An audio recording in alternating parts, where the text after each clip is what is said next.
कल मैं आपको बता रहा था कि रणथंभौर की रक्षा के लिए पहले एक किला और बनाया गया था, उस किले का नाम था झाइन। क्या नाम था? वैसे जालोर की रक्षा के लिए पहले एक किला था, उसका नाम था सिवाना। क्या नाम था? जो अब नया डिस्ट्रिक्ट बना दिया आपने, एक बालोतरा। बालोतरा में आने पहले तो बाड़मेर जिले में आता था, अब बालोतरा में आने लग गया। पर किसी टाइम में जालोर के अंतर्गत था। जालोर जब स्टेट हुआ करता, जब रियासत हुआ करता, तभी किसके अंतर्गत आता था? जालोर। बाद में जब जालोर खत्म हो गया था तभी आता था मारवाड़। तो हमने पढ़ा था कि मारवाड़ के राठौड़ों की शरण स्थली। तो शरण स्थली कोई मजबूत किला होगा तभी होगा। तो जालोर की रक्षा के लिए भी पहले कोई किला था, तो कौन सा था? तो जालोर की चाबी कौन सा किला कहलाता था? सिवाना। तो दो किले हैं, पहले सिवाना। सिवाना जीतोगे तो कहां पहुंचोगे आप? जालोर। अलाउद्दीन खिलजी ने यहाँ दोनों पर अटैक किए थे। पहले उसने अटैक किया सिवाना पर, फिर उसने अटैक किया। वो सिवाना पर अटैक करता है 1308 में। कब करता है? और वो जालोर पर अटैक करता है 1311 में। तो अलाउद्दीन खिलजी ने दो अटैक किए थे कानड़ देव पर। पहला अटैक कहां पर किया था? सिवाना। कब किया था? दूसरा अटैक कहां किया? जालोर। जालोर पे कब किया? 1311। सिवाना आजकल कौन सी डिस्ट्रिक्ट में आ गया? बलोत्रा। कल हम बात कर रहे थे, उससे पहले भी हमने बात की थी कि अलाउद्दीन खिलजी ने 1299 में गुजरात पर अटैक किया था। और मैंने बताया था जब वो गुजरात जा रहा था तो समर सिंह ने उसको जाने का रास्ता या उसे टैक्स ले लिया था। इस बात को लेकर उसने चित्तौड़ पर अटैक किया था। कल हम पढ़ रहे थे कि वो गुजरात गया, गुजरात में लूटा, लूटने के बाद धन का बंटवारा कर रहे थे, दो सेनापति नाराज हो गए, मोहम्मद शाह और केहब्रू, और भाग के किसके पास आ गए? अमीर। इसलिए उसने कहां पर अटैक कर दिया था? रणथंभ। यहाँ भी सेम हुआ। जब वो यहाँ से निकल रहा था तब कान्नड़ देव ने उसको जालोर से जाने का रास्ता, इस वजह से नाराज था कि यार जालोर वालों ने मेरे को जाने का रास्ता नहीं दिया। लिखो, ठीक है। अब गुजरात चला गया, दूसरे किसी पास से होके चला गया। गुजरात जाने के बाद गुजरात को लूटा, साथ में गुजरात में वहां एक मंदिर तोड़ा गया, सोमनाथ। कौन सा मंदिर? बताओ, सोमनाथ का मंदिर कौन से भगवान जी का? पाका? कोई दिक्कत तो नहीं? विष्णु जी का तो नहीं? हो जाए तो बाकी बात याद रहे। मैंने से एक दिन पहले भी शायद ये बात बताई होगी। ये 2012 की प्रीलिम्स का सवाल है कि सोमनाथ का मंदिर कौन से देवता का है। और मेरे एक रूममेट ये करके आए थे, विष्णु जी। और उनको लगा कि इतना सिंपल ही होता तो आरपीसी पूछती क्यों, है ना। तो सोमनाथ का मंदिर किसको समर्पित है? सोमवार किसका व्रत है? शिव जी का। तो सोमनाथ का मंदिर तोड़ दिया। सोमनाथ का मंदिर शिव जी का, तो उसमें क्या लगा होगा? शिवलिंग। अच्छा। ये जो बाहर के तुर्क जो आए थे, ये क्या करते? मंदिर, कल ही हम पढ़ रहे थे, मंदिर तोड़ दिया करते। मंदिर तोड़ने के पीछे रीजन ये था कि वो मूर्ति पूजा में विश्वास नहीं करते। उन्हें लगता बाकी भी मूर्ति पूजा कर रहे हैं, मूर्ख लोग हैं, तो मूर्तियां क्या कर दी जाए? तोड़ दी जाए। तो मूर्तियां तोड़ते। अब शिव जी के मंदिर में मूर्ति के नाम पे क्या होता है? शिवलिंग। तो नॉर्मली किसी भी मंदिर की मूर्ति तोड़ते, और मूर्ति तोड़ने के बाद में उसके बाट बनाते। क्या बनाते? तो मूर्ति किसकी होती है? पत्थर। पत्थर की क्या बनाते? बाट। बाट समझते हो? 1 किलो का बाट, 2 किलो का बाट, 5 किलो की बाट बना ली, और कसाईयों में बांट देते। किसमें बांटते? जो बकरे काटते हैं, जो पशु काटते हैं, उन कसाईयों में। उनको कहते तुम ये बाट यूज में लो। अब उससे क्या होता कि भाई एक हाथ में तो उसने मीट ले रखा है, एक हाथ में उसने गणेश जी वाला सूंड का 2 किलो का बाट बना रखा है। तो फिर किसी की धार्मिक भावनाएं वैसे होती गा रहे कि यार इसी में मांस तोलते हैं, इसी में गणेश जी के हाथ लगा देते हैं, तो ऐसे काम भी थोड़े कर लिया करते। तो सोमनाथ का मंदिर तोड़ने के बाद उसके जो शिवलिंग के टुकड़े थे, उनको अलाउद्दीन की एक टुकड़ी दिल्ली लेके जा रही है। कहाँ जा रही है? पूरी सेना एक साथ तो चलती नहीं। सेना का एक भाग थोड़ा आगे चलता, फिर जिस भाग के पास हथियार होते वो थोड़ा पीछे चलता, जिनके पास रसद पानी हो थोड़ा और पीछे चल रहा है, थोड़े घायल हैं वो और पीछे चल रहे हैं, अलग अलग सेना जाती। जब उसकी एक को टुकड़ी पीछे रही हुई थी, वो टुकड़ी सोमनाथ मंदिर के शिवलिंग के टुकड़े लेके जा रही थी। ये बात कानड़ देव को पता चली कि जालोर के पास से अलाउद्दीन की सेना शिवलिंग लेके जा रही है। उसको बड़ा बुरा लगा। उसको लगा यार हमारे आंखों के सामने हमारा शिवलिंग ले जाएंगे दिल्ली। उसने अपने एक सेनापति को भेजा। सेनापति का नाम था जेता देवड़ा। क्या नाम था? तो उसने जेता देवड़ा कहा, जेता देवड़ा अपने बाउंड्री के नजदीक से इस प्रकार नहीं हो सकता, और अपने आंखों के सामने कोई कैसे शिवलिंग ले जाएगा। जेता देवड़ा गया, अलाउद्दीन की इस टुकड़ी को हराया, और उसे सोमनाथ मंदिर के शिवलिंग के टुकड़े को छीन के लेके आ गया, और जालोर में कई अलग अलग जगह पे मंदिर बनवाए। इसलिए जालोर साइड में आपको शिव जी के मंदिर ज्यादा मिलेंगे।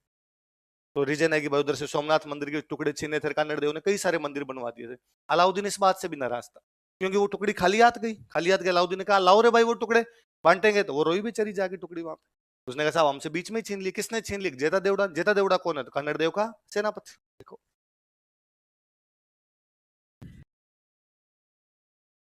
देखो कन्नड़ देव के सेनापति जेता देवड़ा ने, कन्नड़ देव कमांडर जेता देवड़ा,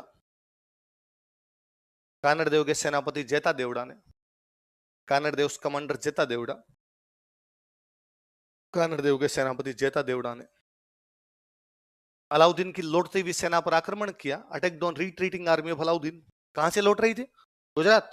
अलाउद्दीन की लौटती हुई सेना पर आक्रमण किया। Attack on returning army of Alauddin, ये लिखना, रिट्रीटिंग तो पीछे हटना होता है वैसे। Attack on returning army of Alauddin. Alauddin की लौटती हुई सेना पर आक्रमण किया। रिटर्निंग आर्मी ऑफ अलाउद्दीन तथा सोमनाथ मंदिर के शिवलिंग के टुकड़े छीन लिए थे। एंशनाइज्ड pieces of Shivling of Somnath temple तथा सोमनाथ मंदिर के शिवलिंग के टुकड़े छीन लिए थे। एंशनाइज्ड pieces of Shivling of Somnath temple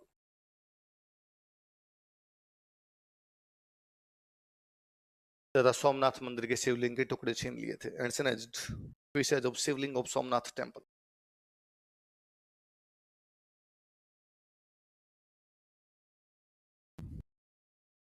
Somnath मंदिर के शिवलिंग के टुकड़े छीन लिए थे। किसने किसने छीन लिए?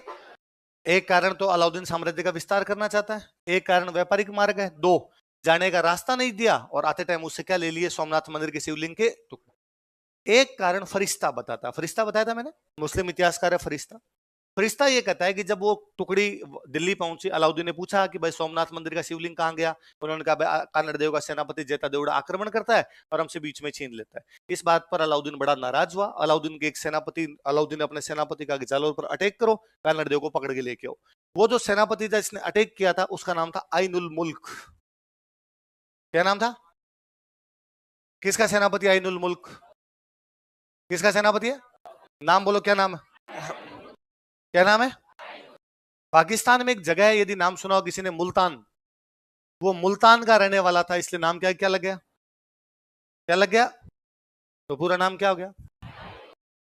आइनुल मुल्क मुल्तानी। क्या नाम हो गया? कहां का रहने वाला था? मुल्तान। नाम तो क्या उसका? आइनुल मुल्क। क्या नाम है? आइनुल मुल्क। मुल्तान का इसलिए, ये गांव के नाम पीछे लगाना इस प्रकार की फैशन हुआ ही करती थी। मैंने कभी आपको पहले बताया, अलाउद्दीन खिलजी, खिलजी गांव है अफगानिस्तान में, हेलमंद नदी के किनारे एक गांव, उस गांव का नाम है खिलजी। मोइनुद्दीन चिश्ती, चिश्ती गांव है।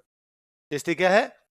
गांव है। तो ये गांव के नाम वाली फैशन बहुत पुरानी हुआ करती थी। मैं कई बार तो क्या, कई चीजें इतनी पॉपुलर हो जाती है, जैसे आपने कभी नाम सुना, हरियाणा में एक सीएम बने ओम प्रकाश चौटाला, है ना? चौटाला गांव है, मैगी सरनेम। पंजाब के एक सीएम बने सुरजीत सिंह बादल, बादल गांव है। भाई मेरे वाला तो फिर भी अपना गांव है, तो अपने यहाँ आसपास जानते हैं लोग। आप कई जो फेमस नाम हो गए अपने नाम लेते हैं। दिलजीत दोसांझ गांव है।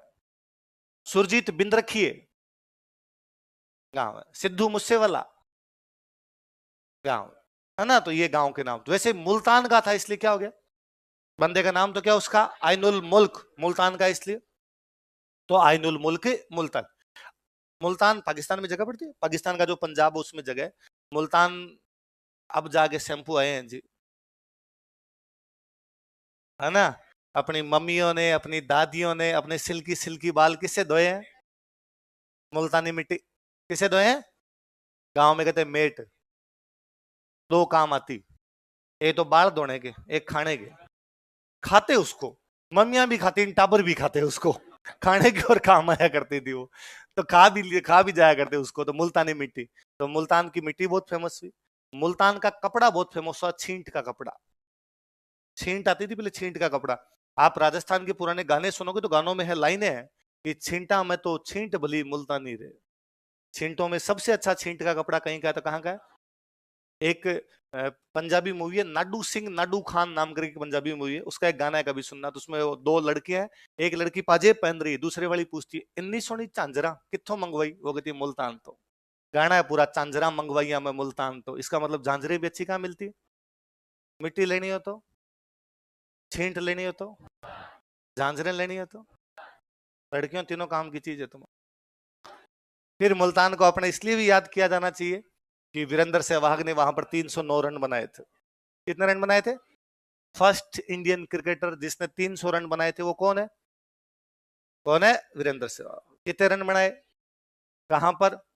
इसलिए अखबार में अगले दिन लिखा है मुल्तान का सुल्तान। तो मुल्तान का सुल्तान किसे कहा जाता है? किसे कहा जाता है?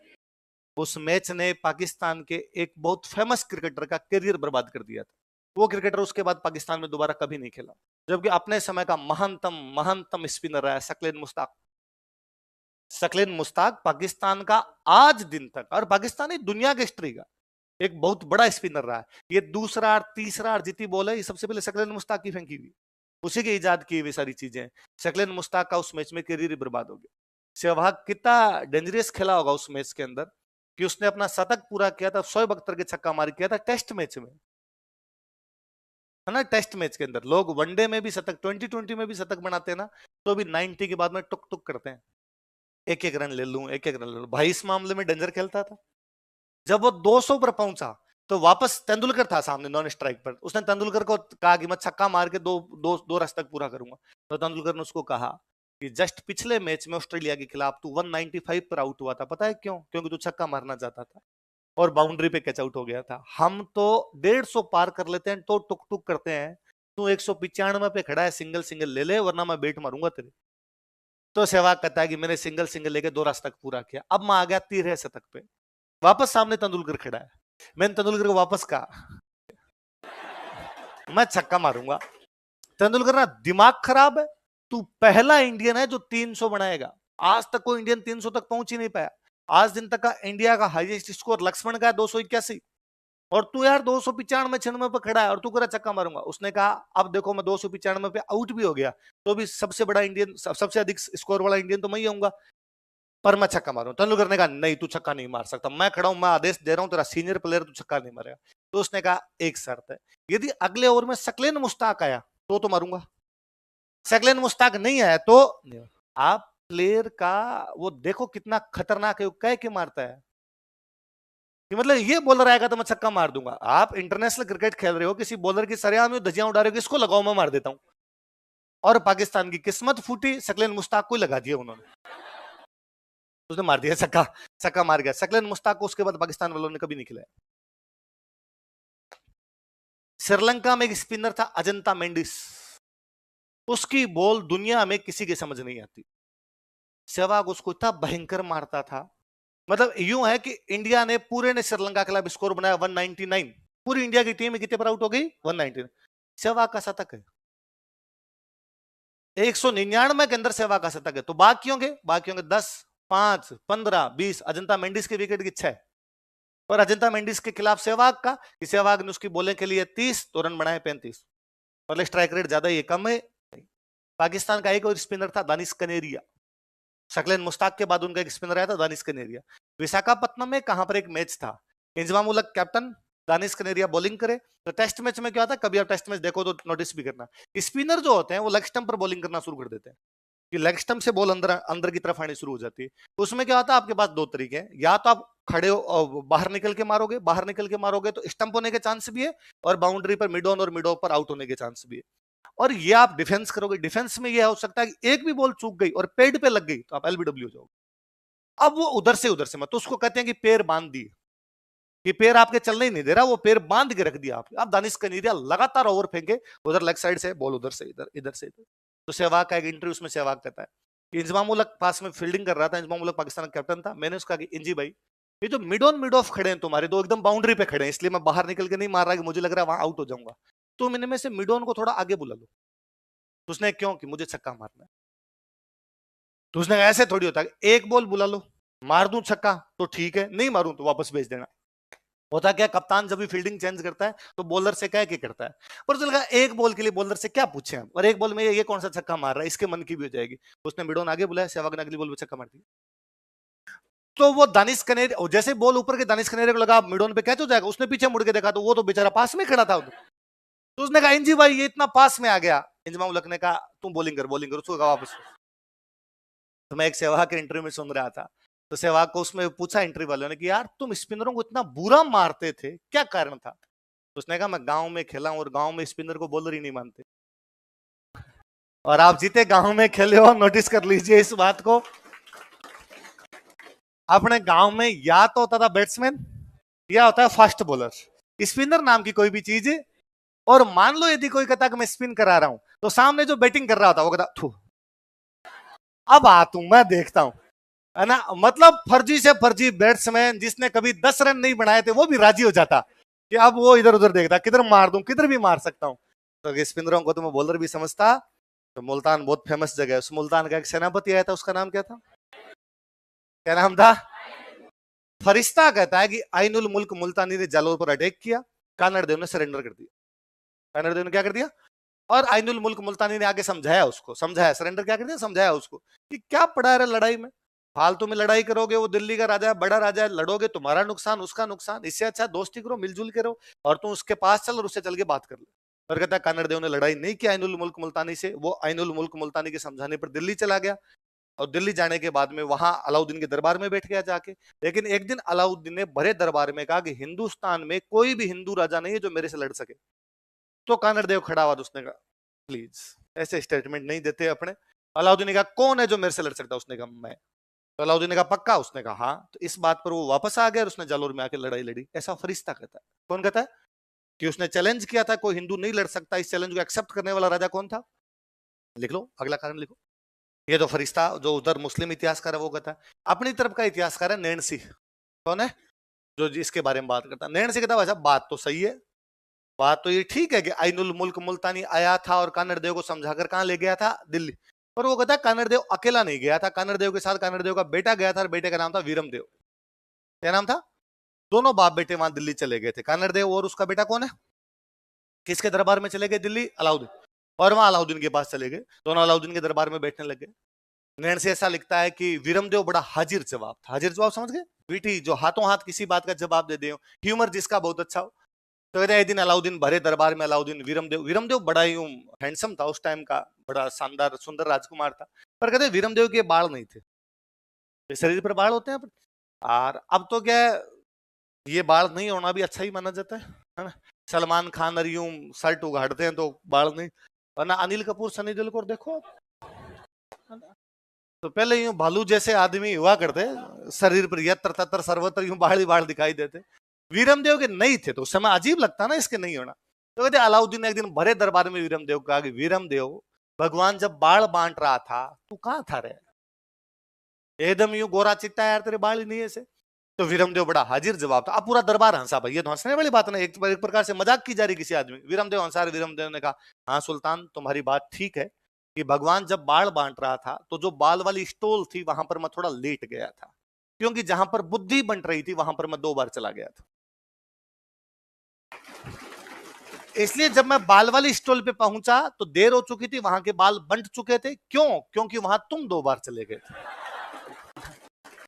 तो अलाउद्दीन के शरीर में खूब सारे बाल थे, उसके कहने का मतलब था बाल तो तेरे खूब है पर तू है बुंगड़, क्योंकि तेरे में बुद्धि नहीं है। मेरे बाल नहीं है लेकिन मेरे में बुद्धि ज्यादा। अब ये एक प्रकार से अलाउद्दीन की बेइज्जती है ना, लेकिन अलाउद्दीन कुछ नहीं बोला। अलाउद्दीन कहा अरे यार ठीक जवाब दिया। और पूरे दरबार ने देखा कि यार क्या राजकुमार है, सुल्तान को सरेआम भरे दरबार में ऐसा जवाब दे दिया, सुल्तान कुछ भी कर भी नहीं भाई, इस बात पे क्या सजा दे? आपने कहा था मजाक की मजाक वापस झेलनी पड़े आपको। अब ये चर्चाएं पूरी दिल्ली के अंदर होने लग गई कि यार बड़ा सुंदर राजकुमार एक जालोर का, इतना अच्छा दिखता है, सुंदर है, युद्ध में भी अच्छा है, बहुत अच्छा शिकार करता है, बहुत अच्छा जवाब देता है। अलाउद्दीन को भरे दरबार में ऐसा कह दिया था। ये सब बातें अलाउद्दीन की एक राजकुमारी के पास पहुंची, फिरोजा। क्या नाम था? फिरोजा की सहेलियों ने फिरोजा को जाके बताया कि और तूने वीरमदेव के बारे में सुना कि नहीं सुना? उसने कौन वीरमदेव? क्या बात करती हूँ, इंस्टा भी नहीं चलाती। फिरोजा ने वीरमदेव को इंस्टा पे फॉलो किया। एक दिन को वीरमदेव सुबह सुबह जिम से वापस आ रहा था, फिरोजा कोई महल के ऊपर खड़ी थी, लव एट फर्स्ट साइट। और फिरोजा ने जाके अलाउद्दीन को कहा कि डैडी यदि मैं शादी करूंगी तो केवल और केवल किससे? अलाउद्दीन का लाहौल विल्ला कुवत गुस्ताख लड़के, तुम ऐसा कैसे कर सकती हो? वो दूसरे मजहब का है, अपना दुश्मन है, काफिर है, तुम उसे शादी की बात सोच भी कैसे सकती हो? उसने कहा कि मोहब्बत ये सब चीजें कहां देख पाती है। अलाउद्दीन ने कहा नहीं मैं किसी से भी तुम्हारी शादी कर दूंगा, लेकिन वीरमदेव से तो उसकी फिरोजा की मां नहीं थी। तो वो रोई, उसने कहा कि आज मेरी मम्मी होती ना तो मेरे को मना नहीं करती, आप पापा मेरी बात को समझते नहीं इसलिए आप मेरे को मना कर रहे हो। अलाउद्दीन को लगा यार बिना माँ की बेटी है, इसको बुरा लगेगा कि यार पिताजी कितने कठोर है, जो मैं चाह रही हूँ वहां शादी भी नहीं कर रहे। तो उन्होंने कहा भाई रो मत, कर देंगे तेरी शादी। अलाउद्दीन गया कानड़ देव के पास और कानड़ देव को जाकर क्यों ना हम हमारी दोस्ती को रिश्तेदारी में बदल दें। कानड़ देव ये शादी करना नहीं चाहता था, वीरमदेव भी शादी के पक्ष में नहीं था, पर दोनों बाप बेटे इस बात को जानते थे कि दिल्ली में बैठ के अलाउद्दीन को आप जवाब नहीं दे सकते, अलाउद्दीन शाम से पहले पहले पकौड़े बना खा जाए आपके। तो उन दोनों ने कहा अरे यार कितनी बड़ी बात कर दी तूने, तू यार बड़ा सुल्तान है, तेरे बेटे के रिश्ता, तेरी बेटी का रिश्ता किसी बड़े सुल्तान के बेटे के साथ कर। हम तो यार जालोर के राजा क्या यूं रिश्ते कर रहा है। अलाउद्दीन ने कहा अरे नहीं नहीं, इसमें क्या छोटा बड़ा राजा की क्या बात होती है, वीरमदेव सुंदर है, प्री पास हो ही गया, मेंस में तैयारी भी अच्छी है, हो ही जाएगा, इसका इंटरव्यू मैं करवा दूंगा तैयारी, इसको चिंता ही मत करो, और मैं इससे ही करूंगा। तो उन दोनों ने कहा कि हमारे पास शादी करने के लिए रुपए नहीं है। अलाउद्दीन का रुपए की मेरे पास कोई कमी नहीं, खूब सारे रुपए ले जाओ। तो दोनों बाप बेटे रुपए लेके आए और जालोर के किले का पुनर्निर्माण करवाया, है ना। फिर अलाउद्दीन को मैसेज किया कि हम तो ब्याह आज करें कल, जो तेरे जी में हो ना वो कर लेना। अलाउद्दीन ने कहा तू मेरे पैसे खा गए, खा गए तो खा गए। तो अलाउद्दीन ने कहा अब मैं अटैक करूंगा। फिरोजा को पता चला, फिरोजा ने कहा कि नहीं डैडी प्लीज ऐसे मत करो, अटैक मत, और मैं उससे शादी करना चाहती हूँ। तो अलाउद्दीन ने कहा तो बात करता हूँ उससे। उसने कहा मुझे जालोर जाना पड़ेगा क्योंकि उसने इंस्टा फेसबुक मुझे ब्लॉक मार दिया, जियो की नई सिम ले ली उसने, व्हाट्सएप भी नया बना लिया आपने, और प्लीज मुझे एक बार वहां जाने दो। तो कहते हैं भाई वहां से फिरोजा यहाँ पर जालोर आती है। अपने पुरानी कहानियों में आज भी फिरोजा जिंदा है, पर हम फिरोजा को फिरोजा नहीं कहते, आज भी जालोर के लोकल जो वहां के इस इतिहास के बारे में जानते हो कहते हैं फोफड़ी आई। हमने फिरोजा का नाम क्या कर दिया, जो फोफड़ी आई, इन फोफड़ी यहाँ रह के गई थी, बाकायदा जगह तक बताते हैं। फिरोजा आई लेकिन वीरमदेव ने मना कर दिया, कामा फिरोजा से शादी। फिर फिरोजा की दहाई माँ थी, दहाई माँ समझते हो, फिरोजा की दहाई माँ थी, उसका नाम था गुलविहिस्त। क्या नाम था, वो बेचारी यहाँ समझाने के लिए आती है वीरमदेव को, भाई तू शादी कर ले। तो वीरमदेव उसको भी कहता है कि नहीं भाई, मामो लाजे भाटियान कुल लाजे चौहान, जे मुंह परनो तुर्कड़ीन उल्टो उगे बाण। ये बात उसी प्रकार असंभव है कि मैं किसी तुर्क कन्या से शादी कर लूं जैसे सूर्य का पश्चिम में उगना। ना तो सूर्य कभी पश्चिम में उग सकता है, ना वीरमदेव किसी तुर्क कन्या से शादी कर सकता है। तो उसने शादी करने से मना कर दिया। अब अलाउद्दीन के पास और कोई चारा नहीं था। नैन्सी कहता कि अटैक के पीछे कारण यह था कि वीरमदेव फिरोजा बड़ा लफड़ा हो गया था। देखो कब किया 1300, लाइन चेंज कर लिखो। सिवाना को जालोर की चाबी कहा जाता था। अब देखो दोनों बातें, अलाउद्दीन को जालोर जीतना है तो क्या जीतना पड़ेगा, सेम कान्नड़ देव को जालोर बचाना है तो क्या बचाना पड़ेगा, तो शिवाना की रक्षा करनी जरूरी है। तो कान्नड़ देव ने अपने दो भतीजे भेजे कि तुम जाके इसको संभालो। दो भतीजे थे, एक का नाम था सातल और एक का नाम था सोम। क्या क्या नाम थे, सातल देव सोनगरा और सोमदेव सोनगरा, किसके भतीजे। तो जालोर का किला किसको दे रखा है कान्नड़ देव ने, देखो। वो कहते हैं भाई अलाउद्दीन बाहर आके बैठ गया, अंदर जाने का रास्ता नहीं था। फिर उसने एक सैनिक को पटाया, यदि तू मुझे अंदर जाने का रास्ता बता देगा तो मैं तेरे को पैसे दूंगा, धन दूंगा, राजा बना दूंगा। एक बहेल सैनिक था, कौन सैनिक था, वो बहेल सैनिक इनके साथ विश्वासघात करता है। लिखो अलाउद्दीन ने सिवाना पर अधिकार कर लिया, अलाउद्दीन कैप्चर्ड सिवाना।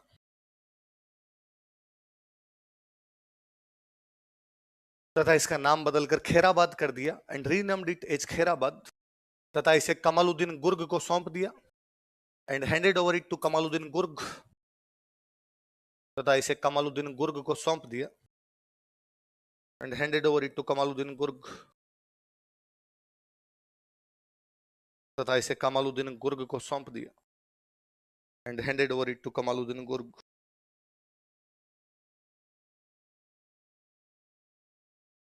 किसको सौंप दिया, कमालुद्दीन गुर्ग को सौंप दिया and handed over it to Kamaluddin Gurg. तुर्कों का एक सेनापति युद्ध में लड़ता हुआ मारा गया था, उसका नाम था नाहर खां। क्या नाम था, जैसे रणथंभौर में मारा गया था नुसरत खान, यहां पर कौन मारा गया था, लिखो शुरू की। सांचौर में एक महावीर मंदिर था। सांचौर में कौन सा मंदिर था, तुर्क मंदिर तोड़ दिया करते, तो तुर्कों ने सांचौर का कौन सा मंदिर तोड़ दिया।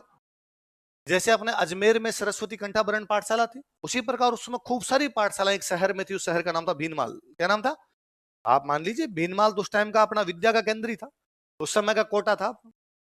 आज कोटा है, भारत के तमाम अलग अलग जगह से मेडिकल इंजीनियरिंग की पढ़ाई करनी है तो लोगों को कहाँ आना पड़ेगा, कोटा आना पड़ेगा। उस समय लोग राजस्थान के आसपास के लोग पढ़ने के लिए कहाँ आते थे, तो भीनमाल यूनिवर्सिटी थी उस टाइम की अपने, और उन्होंने वो सारे के सारे स्कूल्स वहां पर तोड़ दिए थे। देखो कान्नड़ देव को बड़ा बुरा लगा, कान्नड़ देव को लगा अरे यार तुम लोगों ने सिवाना पर कब्जा कर लिया, इसका मतलब ये थोड़ी हमारी स्कूलें तोड़ दोगे, हमारे मंदिर तोड़ दोगे।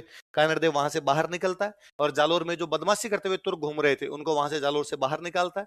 नागौर में अपने को एक जगह पड़ती थी मालकाना, कौन सी जगह थी, लिखो मालकाना का, नागौर में जगह, बैटल ऑफ मालकाना। तथा तुर्क सेनापति शम्स खान को गिरफ्तार कर लिया and arrested Turk commander Shams Khan. अब अलाउद्दीन के पास समाचार पहुंचा कि भाई अपने जो तुर्क घूम रहे हैं, सिवाना का किला तो अपने पास है लेकिन बाहर जालोर में घूम रहे हैं, कान्नड़ देव उनको हरा रहा है, और कान्नड़ देव ने अपने सेनापति को गिरफ्तार कर लिया। कौन से को, तो कान्नड़ देव वापस अटैक करता है, इस बार अटैक करता है जालोर। कहां पर करता है, अगला लिखो, कान्नड़ देव का जालोर पर आक्रमण, अगली हेडिंग डालो, सॉरी अलाउद्दीन का जालोर पर आक्रमण। अलाउद्दीन को दिल्ली समाचार मिला, अलाउद्दीन का जालोर पर आक्रमण। Alauddin steak on Jalore. वो जालोर आके बैठ गया, अंदर जाने का फिर कोई रास्ता नहीं। इस बार उसने फिर एक आदमी को पटाया। उस बंदे का नाम था बिक्का दैया। क्या नाम था?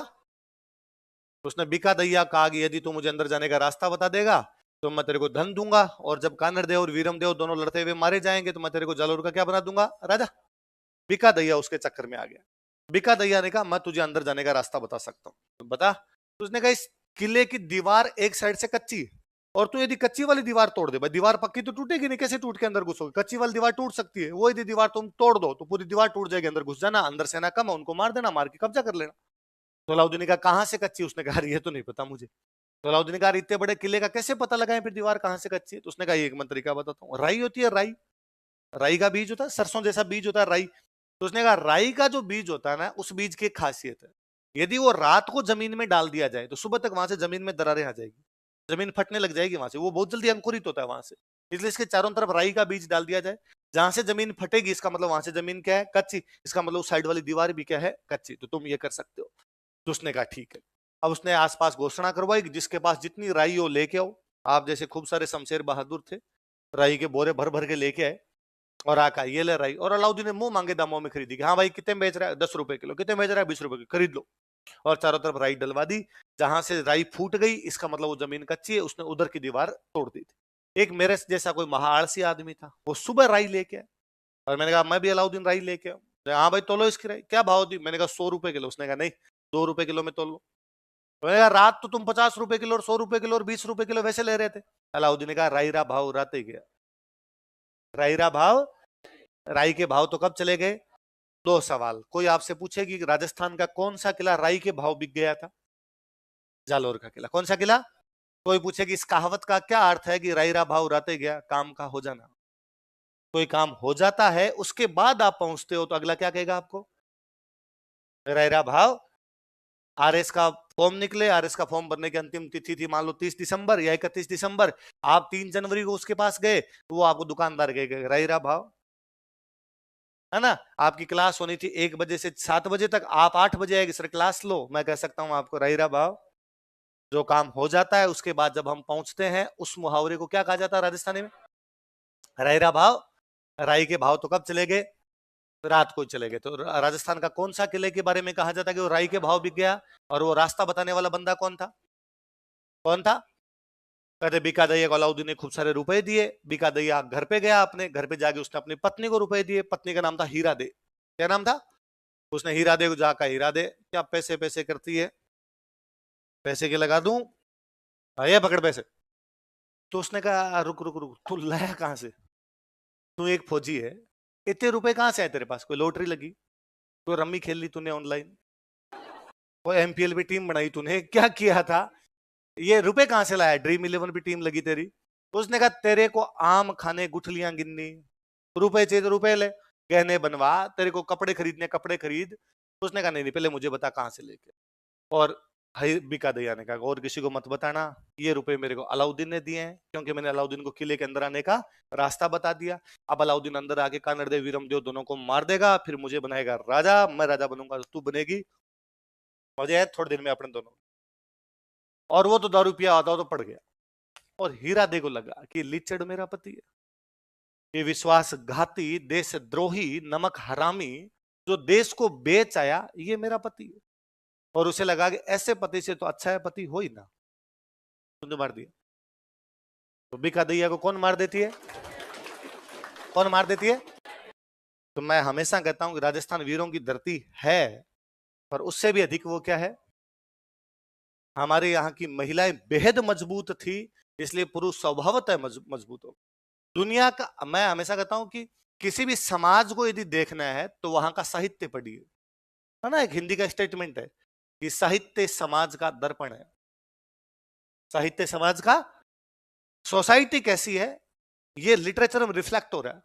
लिटरेचर में जो लिखा हुआ है इसका मतलब आपकी सोसाइटी वैसी। आप दुनिया में किसी भी भाषा का लिटरेचर पढ़िए और उसमें जहां महिलाओं का वर्णन आया है उसको आप पढ़िए। महिलाओं का वर्णन ज्यादातर मामलों में, अपवाद को छोड़ दीजिए, ज्यादातर मामलों में 2 जगह आया है। या तो उसका वर्णन आया सुंदरता के मामले में, इतनी सुंदर थी, ये थी वो थी उसमें, या प्रेम। इसके अलावा बाकी जगह महिलाओं का वर्णन कम देखने को मिलेगा। आप राजस्थान का साहित्य उठा के देखिए, वीरता भरी पड़ी है। ये अपने साहित्य में कोई लिखा हुआ मिलेगा आपको कि इलान देनी आपनी न हलरियो हुलराए, कोई मात सिखाना है पालना न मरण बढ़ाई माए। एक माँ अपने बच्चे को पालने में झुलाती हुई कहती है कि मर जाना लेकिन अपनी जमीन किसी को देना। ये अपने साहित्य में मिलेगा कि दो सहेलियां एक दिन बैठी बैठी बातें कर रही थी। एक सहेली ने अपनी दूसरी सहेली से पूछा कि तुम्हारे घर पे तुम्हारे पति नहीं दिखाई दे रहे। उसने कहा कि मेरे पति युद्ध में भाग लेने के लिए गए। कब गए थे? ये 3 दिन हो गए। कोई समाचार? कोई समाचार नहीं। कोई जीत हार का समाचार कि नहीं, कोई जीवन मृत्यु का समाचार कि नहीं। इतने में आसमान का रंग लाल होने लगा। तो दूसरे वाली सहेली अपने पहले वाली सहेली से उससे कहती है कि वो देखो उधर आसमान का रंग लाल हो रहा है, मुझे लगता है कहीं आग लग गई है। और आग लग गई है तो आग जैसे ऊपर पहुंची है तो आसमान बादल कैसे दिखाई देने लगे अपने को? लाल। वो पहले वाली कहती है कि नहीं, मुझे ऐसा लगता है कि मेरे पति चूंकि युद्ध में गए हुए थे, वो युद्ध करते हुए वीर गति को प्राप्त हुए होंगे, वो स्वर्ग जा रहे होंगे, उन्होंने इतने दुश्मन मारे होंगे कि उनकी तलवार का रंग लाल हो गया होगा खून से। जाते टाइम बादलों में अपनी तलवार साफ की होगी, इसलिए बादलों का रंग कैसा कर दिया होगा? हेली देखो आज किम अंबर दिशा आग को सुरगा पीयू सिधांतान जलद झकोली खाग। हेली देखो आज की, हेली मतलब सहेली, देखो आज कैसे अंबर दिशा आग, अंबर में क्या दिखाई दे रही है? हेली देखो आज की अंबर दिशा आग। दूसरे वाली कहती है ना, सुरगा पीव सिधामता, पीव मतलब पति, मेरे पति कहां सिधार रहे हैं? जलद झकोली खाग, खाग मतलब तलवार, झकोली मतलब झकोड़ना। पानी में कोई चीज यूं करते हैं उसको राजस्थानी में कहते हैं झकोड़ना। जलद मतलब बादल, बादलों में मेरे पति ने अपनी तलवार को झंझोड़ा होगा, उसके अंदर उसको साफ किया होगा, इसलिए बादलों का रंग कैसा कर दिया होगा। यह वर्णन आपको केवल राजस्थान में मिलेगा। आपको अपने यहां पर कोई मिलेगा कि सूत मरियो हित देश मन हरख्यो बंधु समाज, माने हरखी जलम देन जतरी हरखी आज। सूत मतलब बेटा, सूत मतलब सूत मरियो हित देश में, बेटा देश के हित में मर गया। हरख्यो बंधु समाज, हरख्या मतलब राजी होना। जो पूरा समाज था वो इस बात पे गर्व फील करता, हरखना मतलब प्राउड फील करना, प्राउड फील करता है कि हमारा समाज का एक अंग था, उसकी मौत स्वाभाविक नहीं हुई है, उसकी मौत देश की रक्षा करते हुए, शहीद पर हम प्राउड फील करते हैं। माँ ने हरखी जलम दे जतरी हरखी आज। माँ इतनी राजी तो उस दिन भी नहीं हुई थी जब वो पैदा हुआ था, जितनी आज राजी हुई कि मेरा बेटा देश के, है ना। इसका दूसरा है रण चालू सूत भागियो। रण मतलब युद्ध चालू, सूत भागी। चालू युद्ध में जो बेटा था वो क्या होगा? गहवा लथपथ था। क्यों भाग गया? क्योंकि गांव में क्या हो गया था? लथ। बेटा युद्ध करने के लिए गया था, युद्ध में लथपथ हो गया, घायल हो गया, भयंकर चारों तरफ से खून टपक रहा है, तब वो युद्ध छोड़ के भाग गया। मायड़ हांचड़ बाडियां धन चूड़ो चटकाए। जब वो इस घायल अवस्था में भाग के घर आया तो मां ने अपने स्तन काटकर फेंक दिए थे कि सर माती, तेरे को यहां से दूध पिलाया था। पत्नी ने अपना चूड़ा तोड़ दिया था कि इससे अच्छा तू मरी जाता वहां पर। ऐसे वर्णन केवल अपने, इसके अलावा आप किसी साहित्य में वर्णन दे पाए। तब मुझे लगता है यार, हीरा दे जैसी महान महिला, विडंबना यह है कि हम हीरा दे को जानते भी नहीं। आरपीएससी को कई बार लाख लाख धन्यवाद बोलने का जीव करता है कि उसने बार बार पूछे पहला साका किसने किया, दूसरा साका किसने किया, उस साके में कौन था, उस साके में मारने वाली महिला कौन थी। उसने हीरा दे पूछी, इसलिए कम से कम हीरा दे का नाम तो है। वरना इतिहास के किसी पन्नों में ऐसी महान महिलाओं के नाम सिमट के रह जाते हैं। कोई भी समाज कैसा होगा ये पूर्णतः इस बात पर डिपेंड करता है कि उस समाज की महिलाएं कैसी। जिस समाज की महिलाएं मजबूत होगी वो समाज भी क्या होगा। हमारे राजस्थान की महिलाएं किसी समय बेहद मजबूत थी, इसलिए अपना समाज भी क्या था। जैसे ही महिलाएं कमजोर होने लगी, स्थितियां आप देख रहे हैं। इसलिए हे लड़कियों, ये तुम पर जिम्मेदारी है कि समाज कैसा होना चाहिए। तुम मजबूत होगी तो समाज भी क्या हो जाएगा। ये पहले कोई राजस्थान की महिला थी जो अपने घर के दरवाजे इसलिए बंद कर देती है क्योंकि उसका पति युद्ध से हार कर वापस आया। एक कोई महिला इसलिए अपना सिर काट देती है कि उसका पति युद्ध करने के लिए नहीं जा रहा है।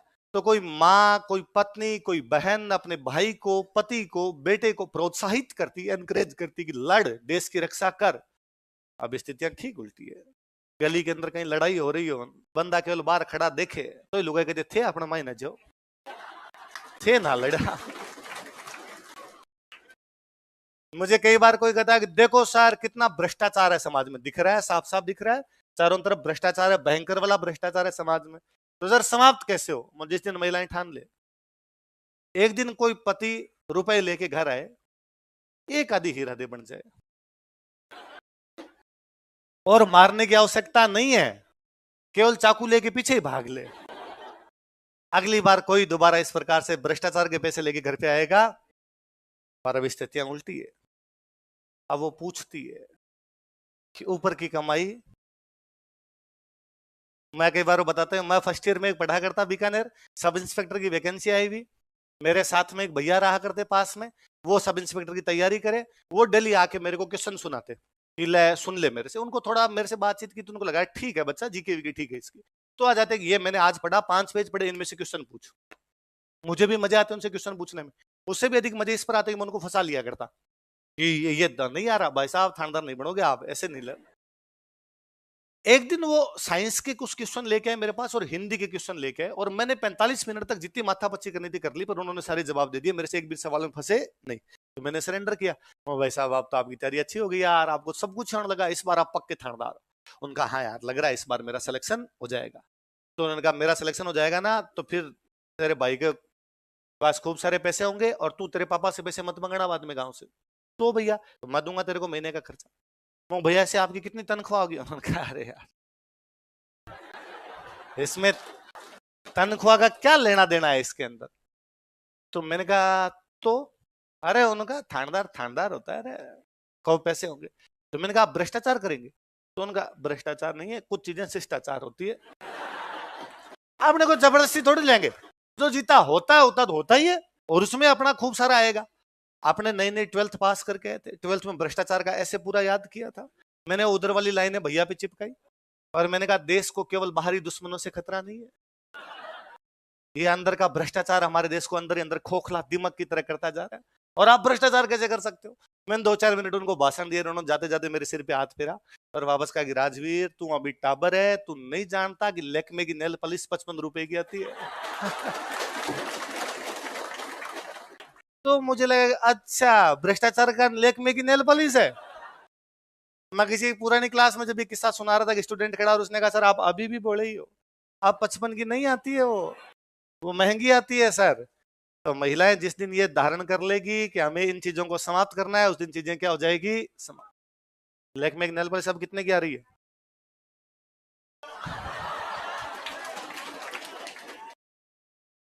अभी तक अपने को आवश्यकता पड़ेगी तब देख लेंगे बाद। इकोनॉमी इकोनॉमी पढ़ रहे हो? इकोनॉमी में पढ़ते होंगे विदेशी मुद्रा भंडार, पढ़ते हो? जब देश नया नया आजाद हुआ होगा तो अपना विदेशी मुद्रा भंडार कम था ज्यादा? कम था। विदेशी मुद्रा भंडार की आवश्यकता क्यों पड़ती है? आया था। और सबसे बड़ी बात उससे आपकी औकात पता चलती है। लोन उसको मिलता है जिसके पास रुपए होते हैं,